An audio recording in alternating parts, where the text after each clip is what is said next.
पता है मैं कौन हूँ? भानगढ़ की राजकुमारी। प्रज्ञा बेहोश हो जाती है और अनामिका अपने असली रूप से निकलकर वही नकली खूबसूरत चेहरे में आ चुकी थी और वहाँ से चली जाती है। सुबह ऑफिस में प्रज्ञा बेहोश मिली तो सब अवाक रह गए। पूरे ऑफिस में तहलका मच गया। प्रज्ञा के घर वाले तो परेशान थे ही, ऑफिस में भी सब डर गए थे।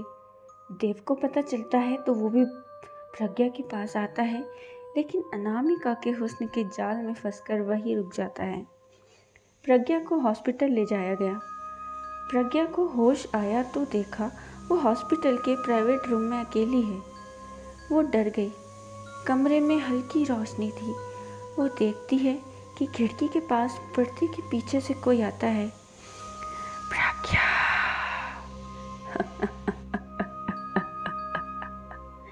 क्या हुआ तुम्हें? तुम तो देव को बचाना चाहती हो। ओहो, ये कैसे होगा? तुम तो बेहोश हो। प्रज्ञा का चेहरा पसीने से पूरा भीग चुका था। वो उठने की कोशिश कर रही थी पर ऐसा लग रहा था मानो किसी ने उसे जकड़ रखा हो। वो चिल्लाना चाहती थी पर उसकी आवाज़ मानो हलक में ही अटकी हो। अनामिका बहुत भयानक लग रही थी। वही खतरनाक चेहरा था, वही भयानक रूप। क्या हुआ? चिल्लाना चाहती हो? देव को बताओगी? तुम उसको नहीं बता पाओगी, क्योंकि मैं तुम्हें जिंदा नहीं छोड़ूंगी। अनामिका प्रज्ञा का गला दबाती है। प्रज्ञा चिल्लाने लगती है, बचाओ बचाओ, ये मार डालेगी मुझे, बचाओ माँ पापा बचाओ। सब अंदर आते हैं। प्रज्ञा की हालत देखकर सब परेशान हो गए। प्रज्ञा सबको देखती है। सबसे पीछे अनामिका खड़ी है, उसी भयानक रूप में। वो इशारा करती है उधर। सब देखते हैं पर वहाँ कोई नहीं था। सब फिर परेशान हो जाते हैं। अनामिका खतरनाक हंसी हंसती है और प्रज्ञा के एकदम पास में आकर बोलती है, तुम्हारे अलावा मुझे कोई और नहीं देख सकता यहाँ प्रज्ञा। तुम ऐसे ही पागल हो जाओगी। कोई तुम्हारा यकीन नहीं करेगा। और ये कहकर अनामिका गायब हो जाती है। प्रज्ञा चिल्लाकर बोलती, वो यही थी अनामिका। वो आप लोग प्लीज देव को बुला दीजिए, देव खतरे में है। क्या बोल रही हो प्रज्ञा? किससे खतरा है? क्या हुआ? माँ प्लीज उसे बचा लो, देव को बुला दो। सब उसको देखकर सोचते हैं कि शायद कोई डरावना ख्वाब देखा हो या देव से अलग होने पर दुखी है। फिर भी घर वाले देव को बुलाते हैं। देव आता है बौखलाता हुआ। क्या हुआ प्रज्ञा? क्या हुआ तुम्हें? देव वो देव को देखकर बहुत रोती है। रोना बंद करो, बताओ क्या हुआ? देव वो अनामिका। क्या हुआ उसे? देव को अनामिका को देखकर सोचने लगता है। देव वो अनामिका तुम्हें वो। तब वही अनामिका आ जाती है। बहुत खूबसूरत लग रही थी वो। देव एक मिनट के लिए उसमें खो जाता है। प्रज्ञा नोटिस करती है और दुखी होती है। अनामिका आते ही बोलती है, अरे प्रज्ञा क्या हुआ तुम्हें? तुम ठीक तो हो ना? तुम बेहोश कैसे हुई? कुछ देख लिया था क्या तुमने? प्रज्ञा जोर जोर से बोलती है, चली जाओ यहाँ से तुम। देव ये वो नहीं है जो तुम समझ रहे हो, ये कुछ और है। ये तुम्हें मारने आई है। व्हाट रबिश प्रज्ञा, तुम होश में तो हो ना? अनामिका हंसती है। प्रज्ञा उसे देखती है और फिर वही भयानक रूप। देखो ये। शट अप प्रज्ञा, तुमसे मिलने आया दोस्त समझता हूँ इसलिए। इसका ये मतलब नहीं कि तुम जेलसी में कुछ भी बोलोगी, जबकि अनामिका खुद तुमसे मिलने आई थी। तुम उसको भी, हाउ कुड यू? देव गुस्सा करता है, प्रज्ञा पर यकीन नहीं करता। तब अनामिका बोलती, अरे देव रिलैक्स, उसकी हालत तो देखो, वो सदमे में है। तुम्हें खोने का दुख है उसे। प्रज्ञा और रोने लगती है और देव उसको देखता हुआ चला जाता है। क्या हुआ प्रज्ञा? अब मुझे कोई नहीं रोक सकता। वही भयानक आवाज और रूप में अनामिका प्रज्ञा को देखकर हंसती हुई चली जाती है। वो नीचे देव के पास जाती है। देव उसको देखता है, प्रज्ञा की बातें सोचता है कि प्रज्ञा ऐसी तो नहीं है कि उल्टी बातें करेगी, लेकिन अनामिका मुझे क्यों मारेगी? हाँ, शायद प्रज्ञा की मेंटल हालत ठीक नहीं। और वो दोनों चले जाते हैं। फिर प्रज्ञा ठीक हो जाती है पर चिंतित रहती है। देव अनामिका को एक रोमांटिक डेट पर लेकर जाना चाहता है, जो अनामिका के लिए सरप्राइज है। उसने सारे इंतज़ाम कर रखे थे बीच पर, जहाँ आसपास कोई नहीं था। देव अनामिका को एक रेड कलर की ड्रेस गिफ्ट करता है और तैयार होने को बोलता है। अनामिका तैयार होने जाती है, लेकिन देव की नीयत ख़राब होती है और वो अनामिका को दरवाजे में से चेंज करते हुए देखता है। अनामिका ने ड्रेस चेंज करके आईने के सामने आई तो देव देखता है तो डर जाता है। माथे से पसीने बहने लगते हैं। आईने में एक बेहद खतरनाक रूप दिखाई दे रहा था, बहुत खतरनाक, भयानक शक्ल थी। देव रात के समय उस जगह अकेला था। वो बहुत ज़्यादा डर चुका था। उसको रह रहकर प्रज्ञा का बातें याद आ रही थी। वो जल्दी से भागने लगता है कि अनामिका आ जाती है। आखिर तुम्हें भी पता चल चुका है देव। कहाँ जा रहे हो देव? तुम कौन हो? मुझे छोड़ दो। कैसे छोड़ दूं? अपनी डेट बाकी है, अभी तो रात बाकी है। नहीं, मुझे नहीं चाहिए तुम। तो कौन चाहिए? मैं तुम्हें लेने आई हूँ। देव, मुझे बस एक चीज दे दो, मैं चली जाऊंगी। क्या क्या चाहिए तुम्हें? तुम्हारा सर कटा हुआ। अनामिका प्लीज जाने दो मुझे, मैं रिक्वेस्ट करता हूँ, मुझे जाने दो। तुम्हें जाना है, जाओ, ठीक है, जाओ। देव भागता है कि फिर गिर जाता है और अनामिका सामने से आ जाती है। देव, इतनी क्या जल्दी है, थोड़ा रुको। देव डरते डरते उठता है और फिर भागने लगता है। अनामिका उड़ती उड़ती उसके पीछे आती है। कहाँ तक भागोगे देव?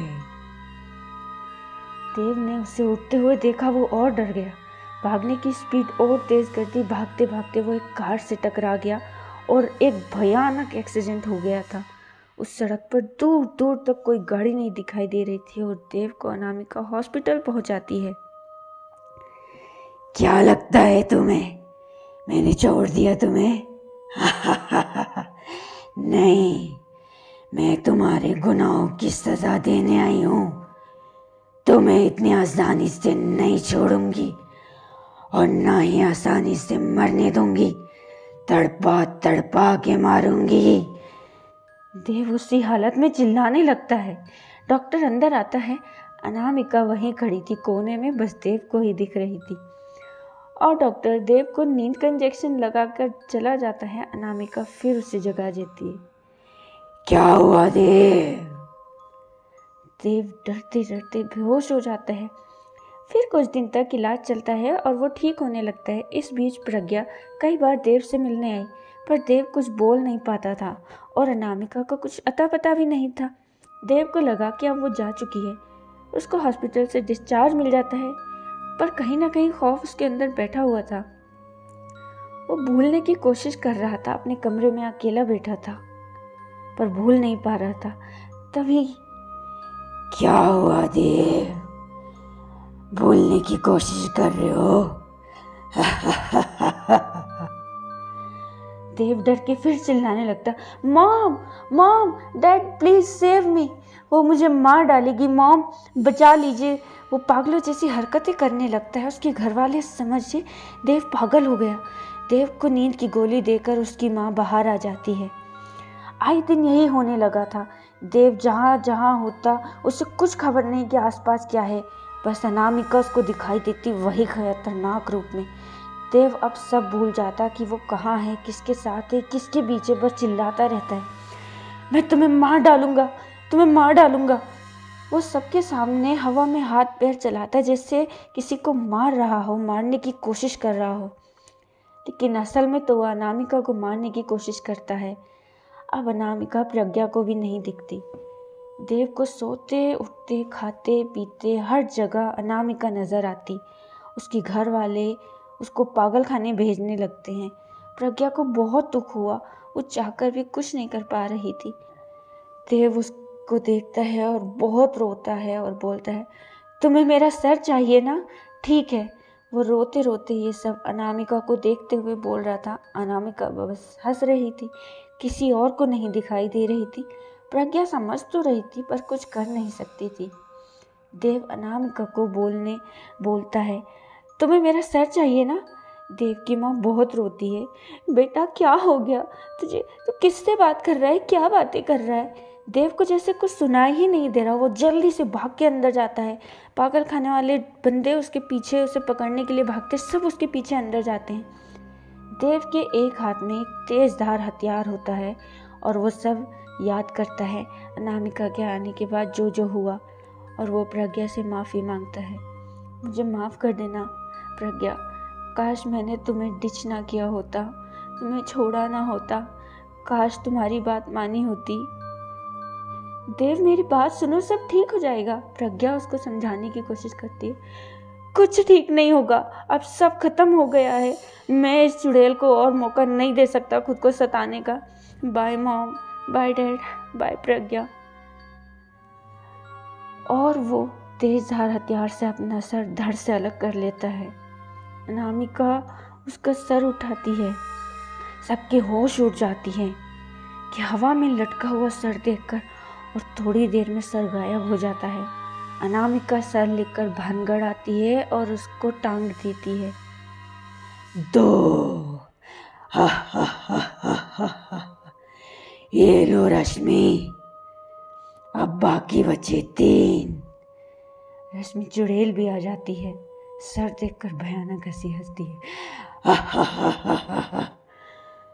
कुछ दिन बाद प्रज्ञा ऑफिस जाती है। बहुत दुखी होती है। उसको देव की याद आ रही थी। हर जगह उसी को देख रही थी। तभी उसके कानों में आवाज़ आती है, प्रज्ञा। वो डर जाती है। सब उसको देखते हैं। वो भागकर अपने कैबिन में बैठ जाती है। प्रज्ञा फिर डर जाती है, बोलती है, तुम अब क्यों आई हो? अब क्या चाहिए तुम्हें? हा हा हा हा हा हा। कुछ नहीं चाहिए मुझे, बस वो 3 दोस्त और। तुम्हें पता है मैंने देव को क्यों मारा? मुझे तुम्हारे देव में कोई दिलचस्पी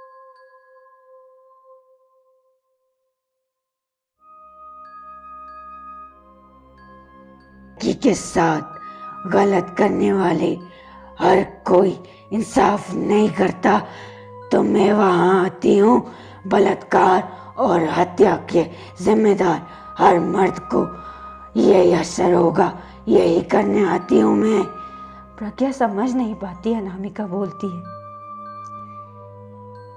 देव ने और उसके 4 दोस्तों ने एक लड़की का बहुत बेरहमी से मेरे ही घर में बलात्कार किया। प्रज्ञा हिम्मत करके पूछती है, तुम कौन हो? मैं भानगढ़ की राजकुमारी हूँ, रत्नावती। अनामिका एक खूबसूरत राजकुमारी वाले रूप में आ जाती है। प्रज्ञा उसको देखती है और फिर राजकुमारी यानी अनामिका उसको वही दिखाती है जो 5 दोस्तों ने किया था, एक लड़की का बेरहमी से बलात्कार और फिर हत्या। प्रज्ञा देखकर बहुत दुखी होती है। उसको देव के मरने का दुख तो था, पर जो लड़की के साथ हुआ उसका दुख देव की मौत से कहीं ज़्यादा था। अब देव की गर्दन भी उसी के दोस्त रेहान के साथ टंगी हुई थी। अब देव की गर्दन भी उसी के दोस्त रेहान के साथ टंगी है मेरे किले में। अनामिका गायब हो जाती है। प्रज्ञा अनजान परेशान सी बैठी थी और कहानी खत्म। ना, नहीं, अभी नहीं, अभी कहानी बाकी है। 3 दोस्त और बचे हैं। और आगे जारी रहेगी उन 3 दोस्तों को ढूंढने में और उनको उनके अंजाम तक पहुंचाने में। तब तक मेरे साथ जुड़े रहिए और सुनते रहिए ऐसे ही खतरनाक कहानी भानगढ़ की राजकुमारी की ज़ुबानी।